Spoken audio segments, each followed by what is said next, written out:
जय हिंद साथियों, आप सभी का स्वागत है सुमन मस्ती क्लासेस में। मैं सुमन सर।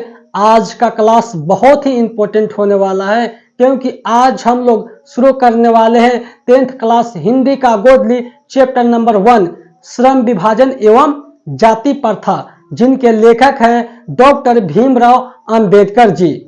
तो आज हम लोग श्रम विभाजन जाति प्रथा के लेखक परिचय जानने वाले हैं। क्या जानने वाले हैं? लेखक परिचय। तो सबसे पहले जो हमारे डॉक्टर भीमराव अंबेडकर जी थे ना, उन्होंने संविधान लिखने का कार्य किए हैं। क्या लिखने का? संविधान लिखने का कार्य किए हैं।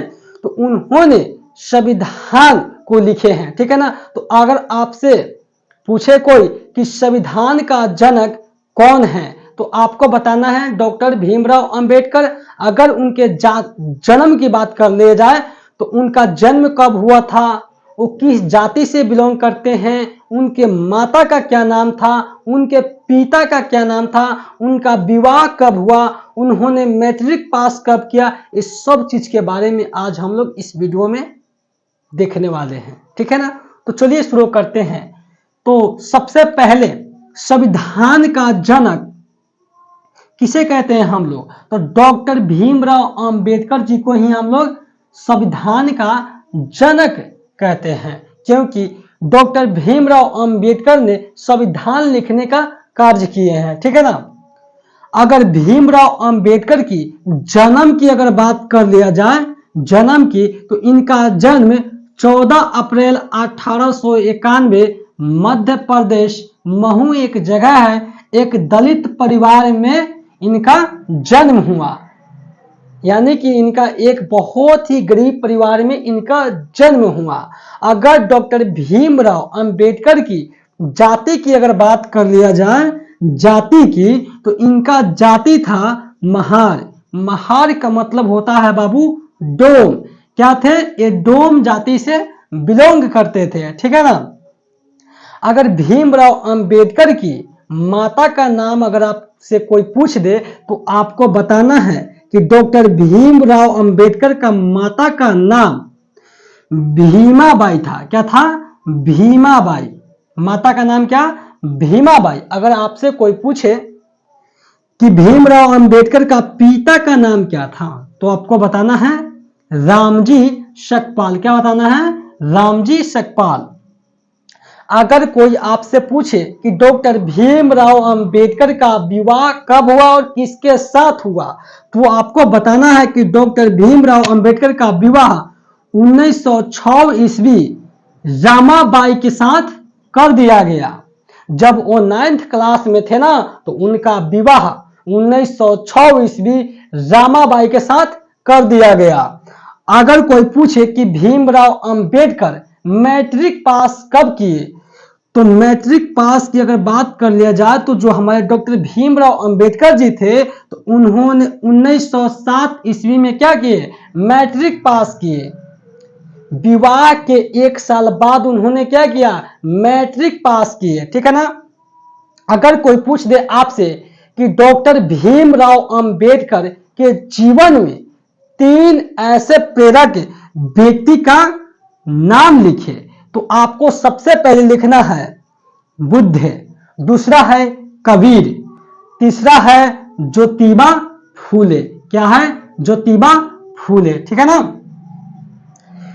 इसके बाद हम लोग जानेंगे डॉक्टर भीमराव अंबेडकर का अगर प्रथम भाषण का सम्मेलन की अगर बात किया जाए, प्रथम भाषण का सम्मेलन की अगर बात किया जाए, तो आपको बताना है 1936 ईस्वी लाहौर में हुआ।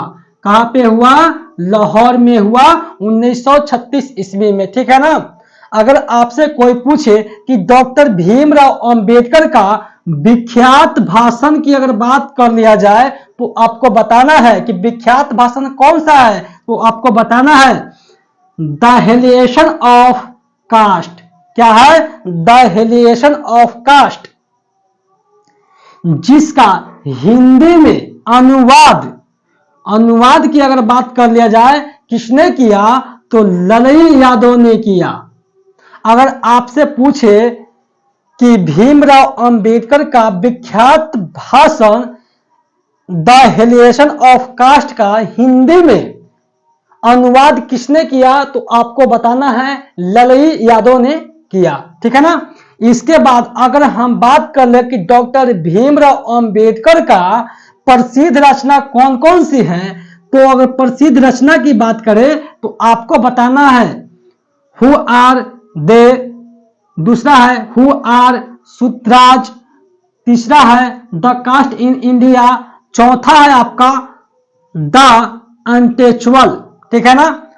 अगर भीमराव अंबेडकर की मृत्यु की अगर बात कर लिया जाए, क्या मृत्यु की अगर बात कर लिया जाए तो इनका मृत्यु 1956 ईस्वी दिल्ली में क्या हुआ? दिल्ली में इनका मौत हो गया 1956 में।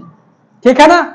इसके बाद हम लोग श्रम विभाजन और जाति प्रथा निबंध का सारांश आज हम लोग देखने वाले हैं, जो हमारे डॉक्टर भीमराव अंबेडकर जी ने लिखे हैं।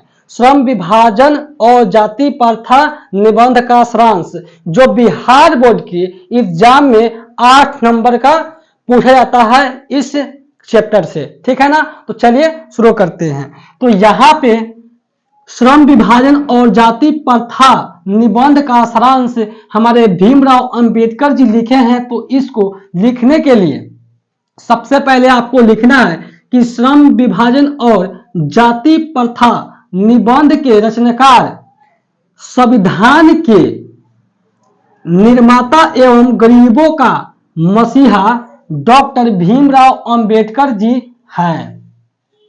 अगर आपसे कोई पूछे कि संविधान का निर्माता एवं गरीबों का मसीहा कौन है, तो आपको बताना है डॉक्टर भीमराव अंबेडकर।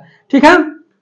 इन्होंने इस निबंध के माध्यम से समाज में फैली हुई बुराई को मिटाने का कार्य किए हैं। क्या किए हैं? कार्य किए हैं। भीमराव अंबेडकर ने जो हमारे समाज में फैली हुई बुराई थी उनको मिटाने का कार्य किए हैं। ठीक है ना। इस लेखक जिस विडंबना की बात करते हैं वो है जातिवाद का पोषक। लेखक जिस विडंबना की बात करते हैं ना बाबू, वो है जातिवाद का पोषक। आज के वर्तमान समय में शिक्षित लोग भी जात पात छुआछूत की भेदभावना की बात करते हैं। आज भी हमारे समाज में जो पढ़े लिखे व्यक्ति हैं ना, वो जात पात छुआछूत की बात करते हैं। तो हमारे बाबा साहब जी कह रहे हैं कि आज भी हमारे समाज के लोग बदले नहीं हैं। आज भी वो जात पात छुआछूत भेदभाव की भावना रखते हैं, उसी चीज को बतला रहे हैं। कुछ लोग जाति प्रथा को श्रम विभाजन का दूसरा रूप मानते हैं। हमारे जो भीमराव अंबेडकर जी हैं वो कहते हैं जाति प्रथा को श्रम विभाजन का दूसरा रूप मानते हैं। ठीक है ना। जो बिल्कुल गलत है। बाबा साहब कहते हैं कि ये बिल्कुल गलत है। अगर जाति प्रथा श्रम विभाजन है तो लोग ऊंच नीच अमीरी गरीब की बात क्यों करते हैं? जो हमारे बाबा साहब है कहते हैं कि जाति प्रथा श्रम विभाजन है तो लोग अमीरी गरीबी की बात क्यों करते हैं कि आप अमीर हो हम गरीब हैं, ये सब चीज की बात क्यों करते हो? अगर कोई व्यक्ति आता है कहता है कि शिक्षा पे हम सुधार करेंगे, कोई नेता आता है कहता है हम स्वास्थ्य पर सुधार करेंगे, तो जब उस समय अगर पूछा जाता है कि आपके स्कूल में पढ़ाई होता है तो हम लोग का माता पिता बोलता है कि नहीं होता है।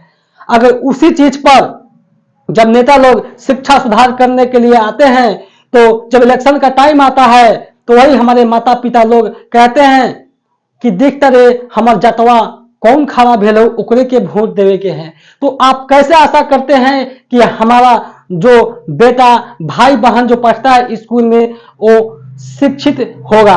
क्योंकि जब शिक्षित नहीं होगा तब तक हमारा समाज नहीं सुधरेगा। तो वही हमारे बाबा साहब जी बता रहे हैं कि जाति प्रथा श्रम विभाजन है तो लोग ऊंच नीच अमीरी गरीबी की बात क्यों करते हैं। और हमारे बाबा साहब जी नीचे देखिए क्या करे, मानव का जिस जाति में जन्म होता है वह अपने माता पिता के पेशे के अनुसार कार्य करता है। हमारे बाबा साहब जी कह रहे हैं कि पहले के जमाने में क्या होता था कि अगर हम लोग सहनी हैं तो हम लोगों को मछली मारने का काम है, क्योंकि जो मलाह होते हैं वो क्या करते हैं, मछली मारते हैं, मछुआरा का काम करते हैं, ठीक है ना। अगर कोई हजाम, आप लोग हजाम जानते होंगे, तो हजाम का क्या काम होता है, बाल काटना। तो जन्म पर ही क्या होता था, उनका पेशे के अनुसार जन्म के बाद क्या कहता है कि आपका माता पिता जो कार्य कर रहे हैं वही कार्य आपको करना है। आप हजाम के पुत्र हैं तो आपको बाल ही काटना होगा। आप मछुआरे का पुत्र हैं तो आपको मछली ही मारना होगा, ठीक है ना। इस सब चीज के बारे में हमारे बाबा साहब ने बताए हैं। इसके बाद यहाँ पर तो जगह नहीं है, अब हम लोग यहाँ से देख लेते हैं। चाहे उसमें उसे रुचि हो या ना हो, वह हमेशा के लिए उसे पेशे में बांध दिया जाता है।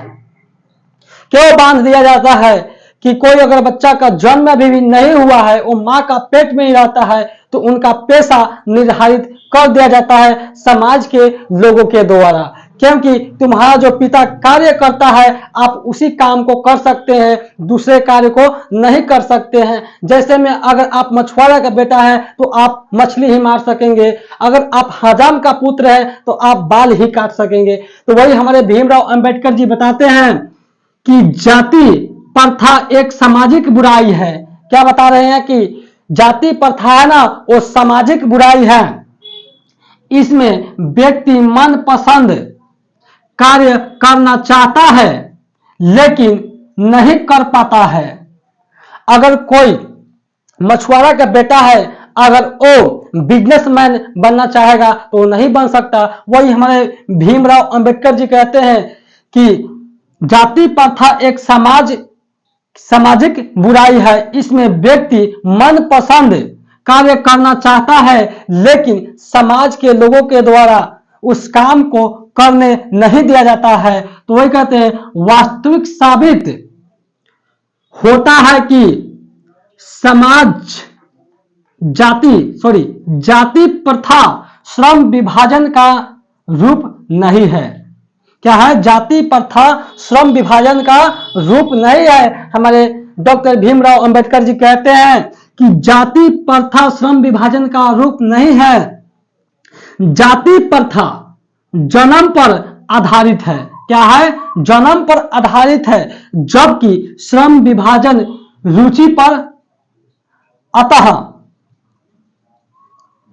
श्रम विभाजन योग्यता एवं कार्य कुशलता के अनुसार होनी चाहिए। हमारे भीमराव अंबेडकर जी कहते हैं कि जाति प्रथा जन्म पर आधारित है जबकि श्रम विभाजन रुचि पर आधारित है। अतः श्रम विभाजन योग्यता एवं कार्य कुशलता के अनुसार होनी चाहिए। हमारे भीमराव अंबेडकर जी कहते हैं कि कोई अगर हजाम का पुत्र है, अगर वो पढ़ा लिखा हुआ है, अगर वो कुछ करने की साहस रखता है तो उनको कुछ करने की अनुमति दिया जाए, ना कि जो हजाम का पुत्र है वो बाल ही काटेगा। क्योंकि पहले के जमाने में पेशा निर्धारित ही कर दिया जाता था कि तुम्हारे जो माता पिता कार्य करते हैं उसी पेशे में आपको रहना है, ठीक है ना। तो आप लोग यहां तक तो समझे कि सारांश में यहां तक आप लिख दीजिएगा तो आपको 8 नंबर कोई रोकने वाला नहीं है। इसके बाद हम लोग चैप्टर नंबर 1 श्रम विभाजन जाति प्रथा का जो 8 क्वेश्चन है, प्रश्न उत्तर हम लोग करवाएंगे भाग 2 में। तो चलिए, जय हिंद, धन्यवाद।